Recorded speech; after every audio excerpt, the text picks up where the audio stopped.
Assalamualaikum warahmatullahi wabarakatuh. Alhamdulillahirabbil alamin, wassalatu wassalamu ala asyrafil mursalin nabiyina Muhammadin sallallahu alaihi wasallam wa ala alihi wa ashabihi ajma'in, amma ba'd.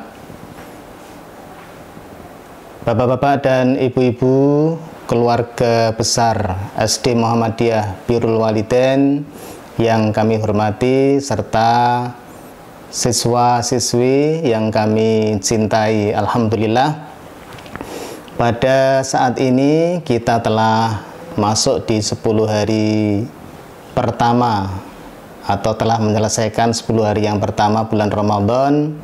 Artinya sepertiga pelaksanaan ibadah puasa bulan Ramadan telah kita lewati. Mudah-mudahan apa yang telah kita laksanakan mendapatkan pahala dari Allah Subhanahu wa Ta'ala, dan jika masih banyak kekurangan dari kita, semoga Allah Subhanahu wa Ta'ala mengampuni dan tetap memberikan pahala yang luar biasa kepada kita semuanya. Amin Allahumma amin. Bapak-bapak dan ibu-ibu serta anak-anak sekalian, siswa SD Muhammadiyah Birrul Walidain yang kami banggakan, sesungguhnya ibadah puasa yang kita laksanakan pada saat ini itu memiliki sejarah yang luar biasa. Pada masa permulaan Nabi Shallallahu Alaihi Wasallam disyariatkan ibadah puasa. Kita tahu dalam sejarah ibadah puasa itu disyariatkan baru setelah Nabi Shallallahu Alaihi Wasallam dan para sahabat itu hijrah ke Madinah, yaitu pada tahun 2 Hijriah, atau tepatnya pada bulan Sya'ban, itu Rasulullah Shallallahu Alaihi Wasallam baru diwajibkan ibadah puasa. Artinya adalah selama di Makkah, Nabi dan para sahabat belum diwajibkan melaksanakan ibadah puasa. Nah, tentu ini mengandung makna bahwa di Mekah memang disiapkan untuk mengokohkan tauhid dan juga untuk membina dasar-dasar berislam. Kemudian nanti ketika setelah pindah di Madinah, baru di situ diberikan syariat-syariat yang lain.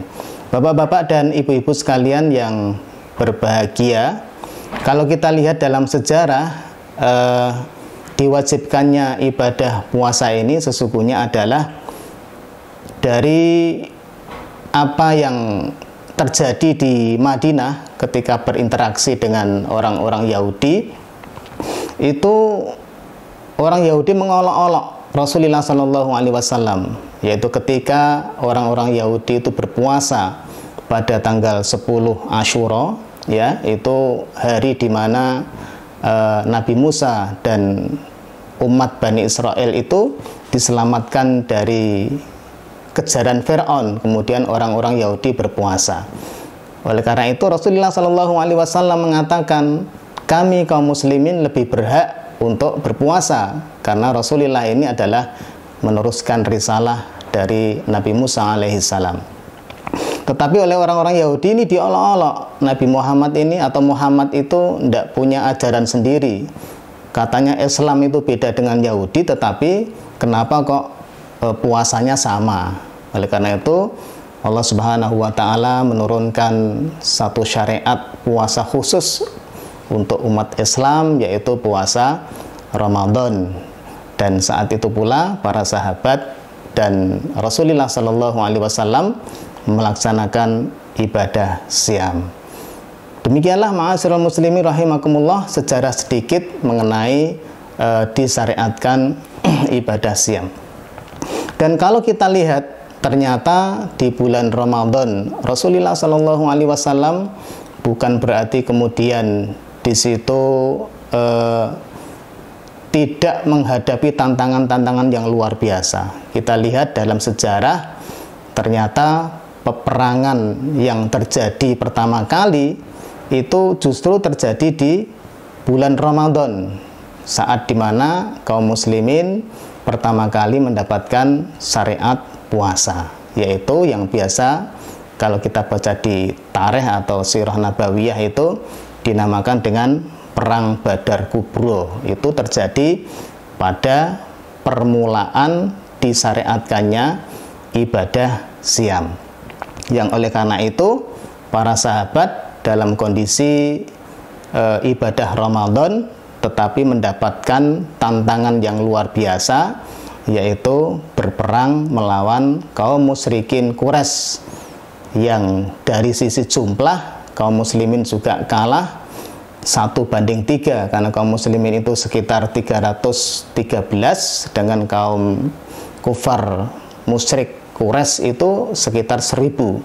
Tetapi karena keimanan yang membaja dari kaum muslimin, alhamdulillah, qadarullah, Allah memenangkan pasukan kaum muslimin yang kalah secara jumlah.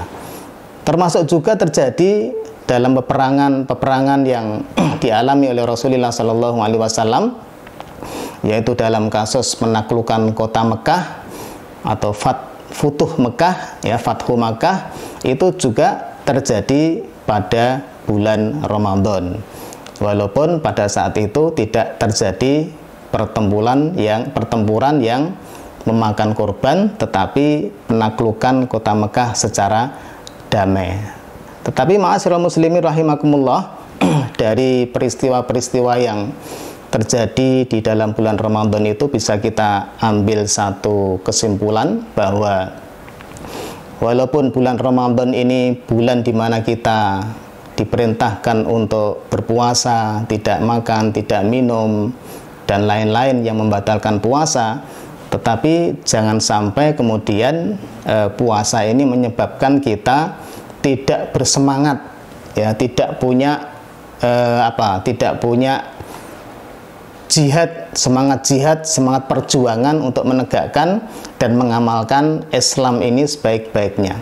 Kita harus bisa meniru Rasulullah Shallallahu Alaihi Wasallam. Bahkan pada saat pertama kali disyariatkan ibadah puasa ini, dan saat itu pula pertama kali Rasulullah Shallallahu Alaihi Wasallam juga terjadi peperangan yang sangat dahsyat, yaitu Badar Kubro itu memberikan inspirasi bagi kita bahwa Ramadan tidak boleh menyebabkan kita malas, ya, Ramadan tidak boleh menyebabkan kita menjadi lemah. Justru Ramadan ini memberikan satu motivasi yang luar biasa kuat bagi kita semuanya untuk terus bersemangat sebagai bulan jihad, bulan perjuangan, sungguh-sungguh.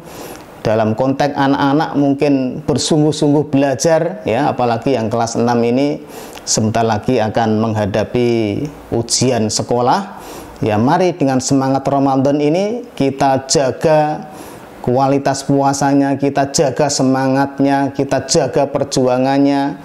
Ya, saya kira Allah Subhanahu wa taala akan melihat sejauh mana kesungguhan kita. Mari kita manfaatkan momentum bulan Ramadan ini sebagai bulan mengasah ketajaman kesungguhan kita di dalam segala aspek yang kita hadapi, sebagaimana Rasulullah Shallallahu Alaihi Wasallam tidak mengeluh dan memberikan semangat kepada para sahabat, walaupun baru pertama kali diberikan syariat puasa harus berhadapan dengan peperangan yang luar biasa, tetapi tidak mengendorkan semangat mereka untuk senantiasa terus melaksanakan perjuangan-perjuangan Islam. Saya kira ini bapak-bapak dan ibu-ibu yang bisa kita ambil dari sejarah perjuangan Nabi Shallallahu Alaihi Wasallam di bulan Ramadan. Intinya adalah saya mengajak, mari senantiasa kita tingkatkan semangat kita, jangan kemudian Ramadan menyebabkan kita menjadi lemah. Wal afu minkum, wassalamualaikum warahmatullahi wabarakatuh.